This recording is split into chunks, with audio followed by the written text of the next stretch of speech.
Okay guys, welcome to Module 1. In this module, our expert will be teaching you about marketing on Facebook and Instagram. So, get ready to take some notes and let's jump right in. Alright guys, so welcome to the first module here. All these modules are going to cover very briefly each of the social media platforms that you can use for marketing. Now if you're wanting to drill down a little bit further, there's other courses that go super in-depth into each one. In this case, for this course, we just want to give you an overall idea of what the main, biggest social media platforms are that you should be using for organic marketing. This is not for paid ads.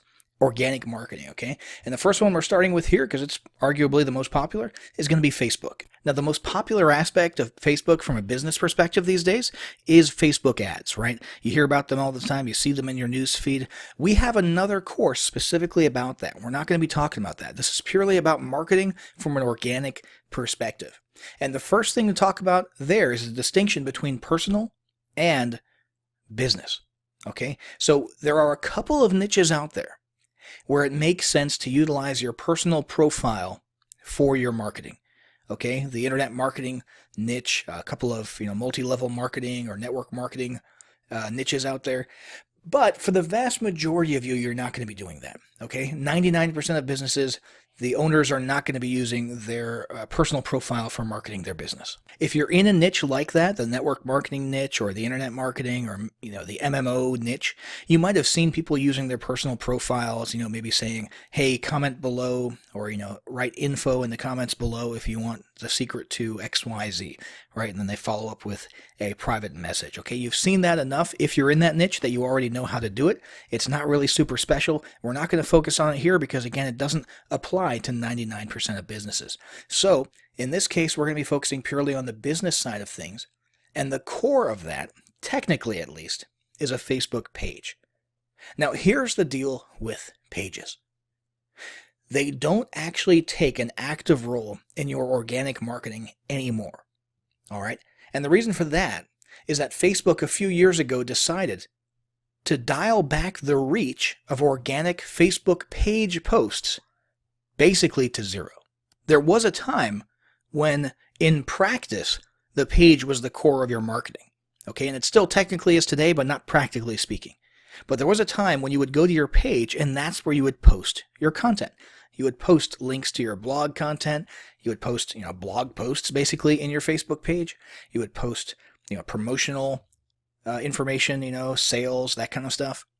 And then people would see that in their news feed. That doesn't happen anymore. All right. Now, I don't mean literally zero, but basically it's zero. Zero reach, zero organic reach for your posts. Now, here's the deal.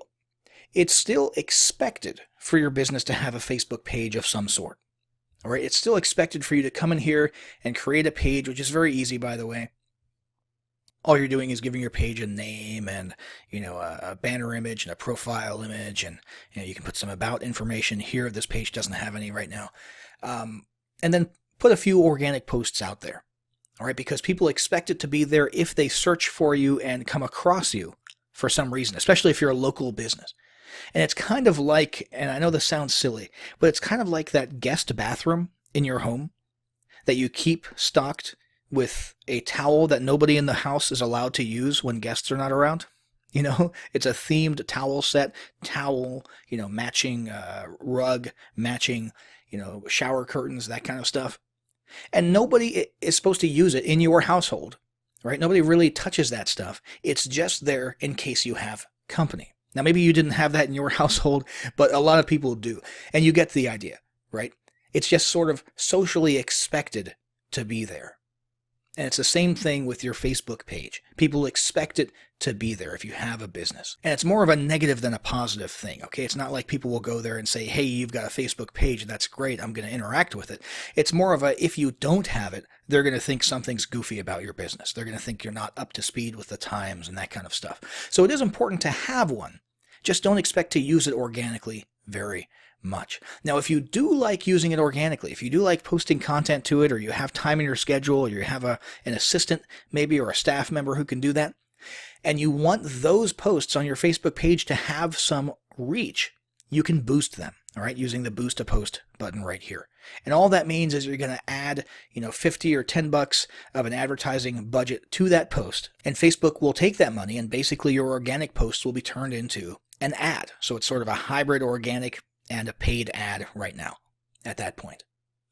Okay, and a lot of people do that. Most people, however, who have an advertising budget really create optimized ads, actual real Facebook ads that are intended to be ads, and that's where they spend their money. Okay, they don't usually do a whole lot of boosting of organic posts, but it is an option that you need to be aware of. But other than that, in practice, okay, as far as your the portion of your business that faces your customers and that your customers see, your Facebook page doesn't really play a huge role anymore, again, because of that dialing back of the reach. Its main function these days is as a base of operations for your paid advertising, for your other types of endeavors on Facebook.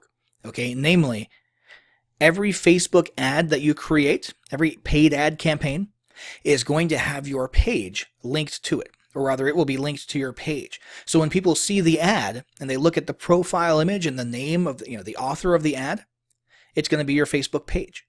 Okay, so in this case, if we were to put out some paid ads, it would be coin experts that people would be seeing in those paid ads. All right, so that's a sense in which it's sort of, your paid advertising is anchored to your page, and therefore the page has to at least exist. Okay, even if you don't have any content on it. The other is Facebook Messenger advertising, okay, where you actually utilize Facebook Messenger as an autoresponder service or a broadcast service, kind of like email marketing, but inside of little chat boxes, okay? And that's a whole nother can of beans that we can have another course on, okay, if we wanted to. And we're not going to discuss it here because we're purely talking about organic marketing. But just know that when it comes to paid ads and messenger bots and that type of stuff, your page acts as a base of operations for those, and those are all linked to the page. Now, if this course is not going to go into those other things like paid advertising, and your page has no organic use or organic reach, then what are we going to talk about here? The answer is Facebook groups. Facebook groups are the new organic marketing on Facebook. Facebook loves groups, and Facebook has determined that people on Facebook love their groups. All right.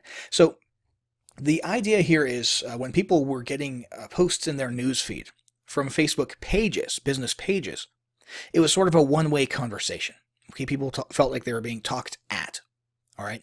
And frankly, it was getting a little bit cluttered. Okay, the user experience, as far as Facebook was concerned, was going down. They didn't want that to happen. They didn't want people being advertised to in their newsfeed in an organic way, especially, there's two sides of this, especially if Facebook wasn't getting any money for it. So, dual purpose here, they dialed back the reach of organic Facebook pages because users weren't exactly enjoying having so many of those posts in their newsfeed. And the other effect of that is if people want to get in people's newsfeeds with business stuff, with advertising and marketing, they basically have to pay for it. Okay, so Facebook's ad revenue goes up, or the revenue from serving ads goes up. Okay. Anyway, the reason doesn't really matter. The fact is, what Facebook did decide that they liked was group posts. Okay, Facebook groups are not like pages. Facebook groups are not a one-way conversation. It's a two-way conversation. It's a multifaceted conversation. People willingly join groups, and they enjoy interacting in multiple directions inside of those groups. They collaborate. They talk back and forth. Okay, they enjoy the content. It has to do with hobbies and other areas of interests. And so Facebook determined that users liked seeing those posts in their newsfeed, and therefore the new engine for organic Facebook marketing is Facebook groups.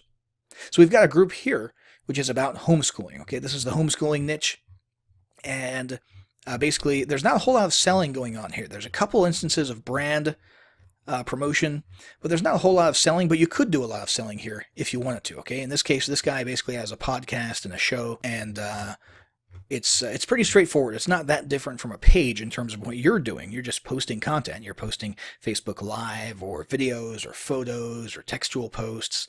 And the idea is to get people to engage in a multifaceted interaction, as opposed to just people clicking on something that you're basically utilizing as an advertisement and going away from Facebook to your pages or something like that, okay? Facebook groups are really about starting discussions and getting people to talk with each other, and they're a fantastic marketing engine for organic marketing because of their reach. Okay, so if you post here right now, if you were to post something in here, or especially if the group admin, okay, if you're the group admin and you post something in here, you're gonna get on people's news feeds.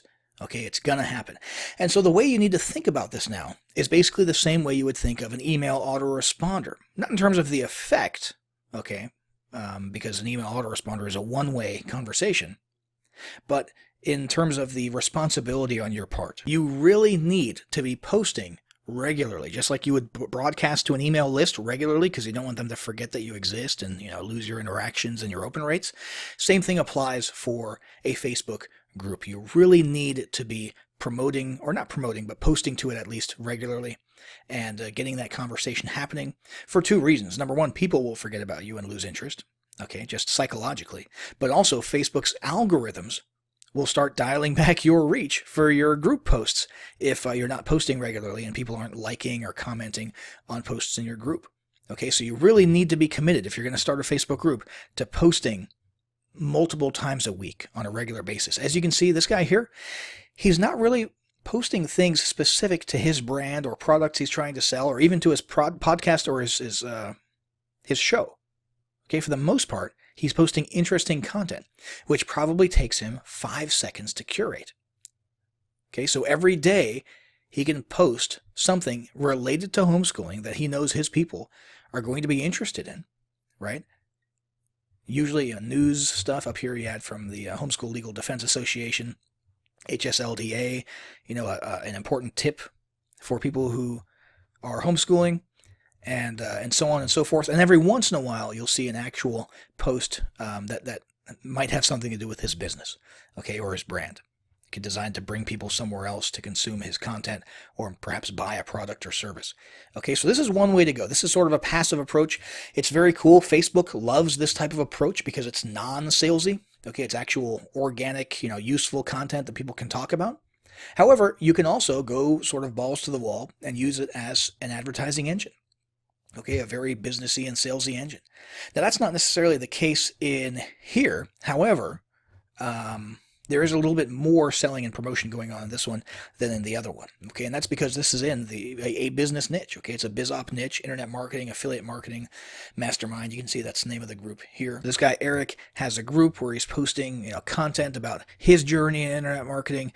He's posting videos regularly. He's talking about how to make money online or how to do digital marketing. And as you can see, he's very active. Okay, he's got every few days he's got videos coming out. Okay, video content is very important. You've got, let's see here, a link to a useful YouTube video here.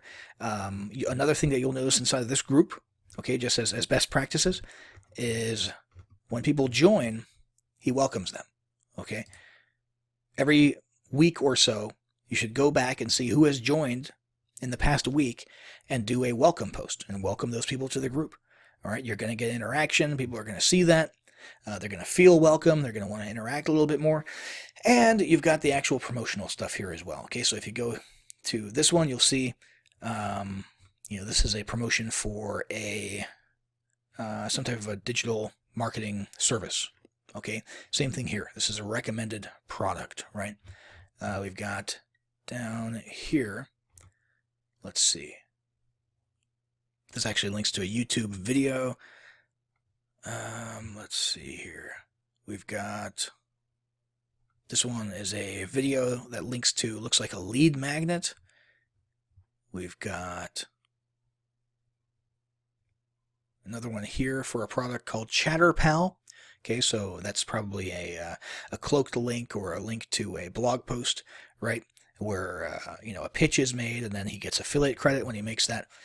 So you can do this. I mean, this is pretty easy. If you have a webcam, you can do a lot of the video content like Eric does here, and you're doing basically a mix of useful content, blog type stuff. I mean, the same type of stuff that you would see in a blog, and some actual active marketing. and advertising of your business or affiliate marketing of other people's businesses as well here inside of a Facebook group. And again, the big thing here is because it's a group, because of Facebook's algorithms and the way they feel about things, your posts inside of a Facebook group will get noticed. And this is the new form of organic marketing inside of Facebook. Okay? So that should be pretty straightforward. If you're going to do Facebook marketing organically, use a group, not a page. Don't mess with pages. Only use those as a base of operation for your paid ads and messenger bots and that sort of stuff. Now, the next thing I want to talk about is Instagram. Instagram is taking over the organic marketing scene. It is what Facebook pages used to be, basically, as far as how powerful it is, the reach, the importance of it. Instagram is huge, and having an actual active large audience of followers on Instagram is incredibly powerful. Now, organic marketing on Instagram is not about blogging. Okay? It's not about textual stuff or text-heavy stuff. It's all about multimedia. Okay? It's all about video and photos. Okay, you can live stream some video. You can post video that you recorded on your phone. You can post pictures. It can be sort of personal brand stuff, photos of yourself, or photos of things related to your hobbies or stock images, as long as it's visual. Okay, that's the main thing with Instagram. It doesn't really matter what it is as long as it's visual. So the reach of these organic posts is fantastic. And it's because, since it's a multimedia centered platform, photos and videos, people interact and take interest much more. It's just natural. Okay, so it's natural that Instagram would work so well. All right, that's kind of how we're hardwired. When we see something that's visual that we enjoy, seeing, which is another reason that with your personal profile and Facebook groups, Facebook algorithms give a lot of reach to photos and videos and Facebook Lives. Same thing applies here in Instagram, except in Instagram, that's all there is. It's all visual stuff, okay? So let's do a quick, brief overview of the different aspects to the Instagram experience. This is your news feed, right? You've seen this before. Right now we're working with a profile that's, as you can tell, interested in classical music, okay? Instruments, and so on and so forth.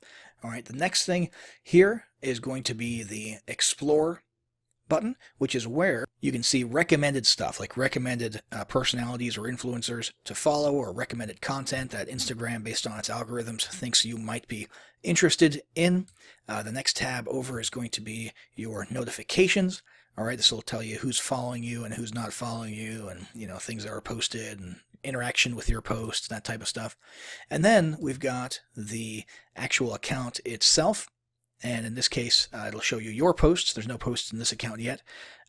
You've got Instagram TV, where you can actually start sharing vertical videos with your Instagram followers. You've got the saved area here in case you've bookmarked photos and videos that you want to see sometime later.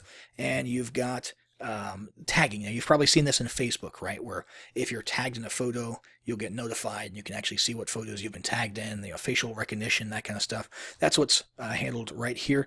And if you were utilizing this account for business, right here, you can actually have a little bit of about us stuff with a link to your website. Okay, so you can actually have a little bit of organic traffic going to your website from your profile, but probably not a lot. Okay, it's really about the posts, all right, the content that you're posting and the calls to action that you use in those posts. Now, the thing with Instagram, it's a social network, right? It's a social platform. However, and more importantly, it's first and foremost a mobile app.